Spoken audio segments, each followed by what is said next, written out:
¿Por qué modelo agroexportador? Porque el modelo consistía en producir alimento barato en la Argentina, ¿para qué? Para exportar, ¿a dónde? A Inglaterra. ¿Y quién se beneficia de esto? Obviamente la industria inglesa, porque el industrial que quería pagarle sueldos baratos a los obreros, pero para pagarle sueldos baratos a los obreros en Inglaterra, ¿cómo tiene que ser el alimento? Barato. Pero acá es el punto y el gran problema de nuestra historia, que de esta relación, de esta división internacional del trabajo que se va conformando en el siglo XIX, es cierto, ¿quién se beneficia claramente en términos de países? Los países centrales, en el siglo XIX Inglaterra, pero también ¿quién se beneficia de la división internacional del trabajo en los países periféricos? Las oligarquías. ¿Qué necesitaban para transformarse en terrateniente en el siglo XIX? Tres cosas. Primero, la tierra. Y la tierra, la pregunta es, porque esto es 360 familias en el siglo XIX se quedaron con toda la pampa húmeda. Dicho de otra manera, 360 familias se quedaron con la tierra más rica del mundo.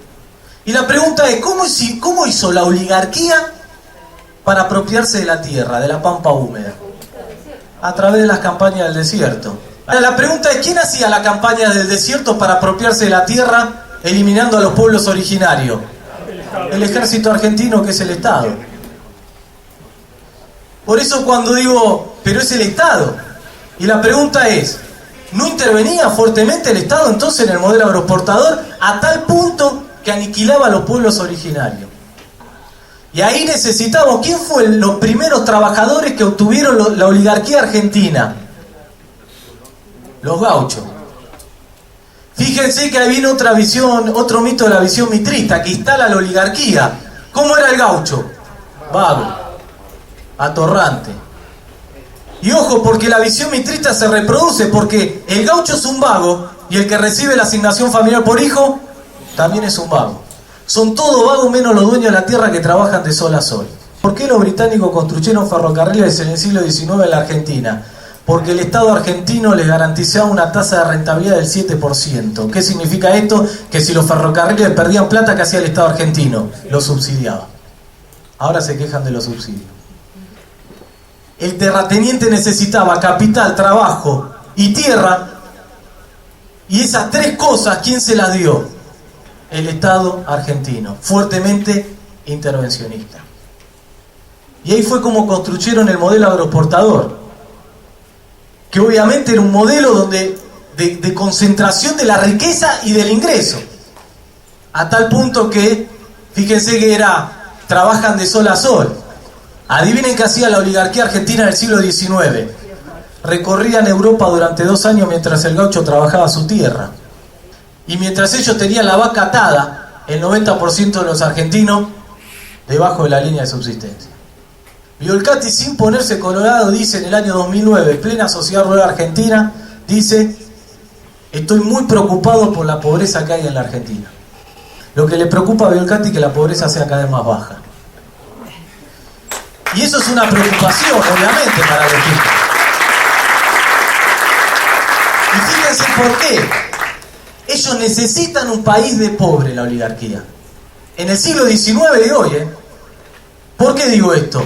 Porque yo, Violcati, Anchorena, Martínez Dios, quiero producir alimento en la Argentina, ¿pero para qué? Y si yo quiero exportar, tengo que garantizar que el mercado interno de alimentos sea lo más reducido posible. Dicho de otra manera, si yo quiero exportar, tengo que garantizar que los argentinos no consuman alimentos o consuman la menor cantidad de alimentos posible. ¿Y cómo lo garantizo eso? Que la mayor parte de los argentinos sean pobres, porque los pobres no consumen, o consumen poco. Cuanto mayor es la pobreza en la Argentina, mayor es la renta agraria de los dueños de la tierra, siglo XIX y hoy. Por eso que históricamente se opusieron a todo proceso de industrialización, porque si hay industria de trabajo, si hay trabajo reciben un ingreso, y si reciben un ingreso, ¿qué hacen los argentinos? Consumen. ¿Y consumen qué? Alimento. Y si los argentinos consumimos alimentos, ellos tienen menos alimento, ¿para qué? Para exportar. Necesitan un país de pobres. Los gauchos del siglo XIX. ¿Quién es la Inglaterra del siglo XIX hoy? China. China está experimentando un proceso de industrialización exponencial, terrible. más profundo que el de Inglaterra del siglo XIX. Para tener una idea, la industria china crece por año un 10% anual. Ahora que está creciendo menos por la crisis en Europa, está creciendo al 7,5%. Pero todos los días hay industria nueva en China. ¿Y qué está viviendo China? Un proceso de migración interna. Agricultores chinos que se están trasladando ¿hacia dónde? Hacia las ciudades para transformarse ¿en qué? En obrero. ¿China produce alimento? No. No, ni siquiera se autoabastece el 10% de la necesidad de alimentos que tiene China. Entonces China, ¿qué tiene que salir a hacer? Lo mismo que Inglaterra en el siglo XIX, tiene que salir a buscar alimento al mundo. Y los chinos comen arroz, pero los chinos también comen chancho, y los chanchos chinos, soja. Soja. Y ahí empieza a crecer, por la demanda internacional de alimentos, empiezan a crecer ¿qué cosa a nivel mundial? Los precios internacionales de los alimentos. ¿Y el que más crece cuál es? El de la soja. Entonces, yo tengo Biolcati, tengo un campo en la Argentina, y antes de cultivar, ¿qué me fijo? La rentabilidad relativa. ¿Qué es la rentabilidad relativa? ¿Con qué gano más? Y los tipos, con lo que más ganan, ¿qué es? Con la soja. Y entonces viene el proceso de sojización del campo argentino. ¿Qué quiere decir esto? Que la producción de soja empieza a expulsar la producción de los alimentos que los argentinos sí consumimos. Porque hay un punto, el 92% de la producción de soja, ¿para qué es? Para exportar. Yo me acuerdo que Chiche Dualde nos quiso hacer comer milanesa de soja, pero el argentino cuando llega el domingo, ¿qué quiere comer? Asado de tira, que come... Yo comí una vez milanesa de soja, no sé si ustedes la probaron. Bueno, sí, un condimento así para poder tragar un bocado de milanesa de soja, que lo come Chiche Dualde la milanesa de soja. Yo quiero comer asado de tira, pero la oligarquía nos quiere hacer comer milanesa de soja. Y sus representantes también nos quieren hacer comer milanesa de soja. Y ahí viene, eso es lo que quieren instaurar. Por eso cuando a mí me dicen, fíjate que ahí viene la causa, ¿por qué sube el precio de ciertos alimentos? Porque ahí está el problema. Porque el proceso de sojización del campo argentino lo que genera es la expulsión de la producción de lo que nosotros consumimos. Entonces, si se empieza a expulsar, ¿qué empieza a pasar con la oferta de alimentos? Se empieza a reducir. Y si se reduce la oferta de alimentos, ¿qué empieza a pasar con los precios? Sube.